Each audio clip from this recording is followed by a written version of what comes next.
எஜமானே, என்ன இது? நம்மள கட்டாயப்படுத்தி அந்த கேவலமான தேவதை நம்மள டெலிபோர்ட் பண்ணுது.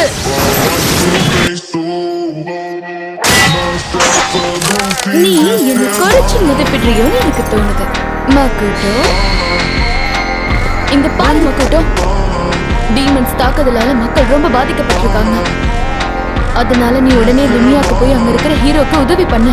நான் ஏன் பண்ணணும்? நான் லிமியாவுக்கு திரும்பி போனாலும் கண்டிப்பா டீமன்ஸ் பக்கம் தான் நிப்பங்கிறத தெரிஞ்சுக்கோங்க. உனக்கு என்ன பைத்தியமா? டீமன்ஸ்க்கு நீ உதவி பண்ண உன்கிட்ட என்ன காரணம் இருக்கு சொல்லு.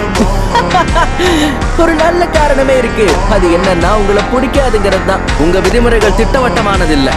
இதுல தேவதன்னு பெருமை வேற. இந்த கேவலமான உலகத்தை உங்க இஷ்டத்துக்கு கட்டுப்படுத்த கூட முடியாத ஒரு தோத்தாங்கோலி நீங்க.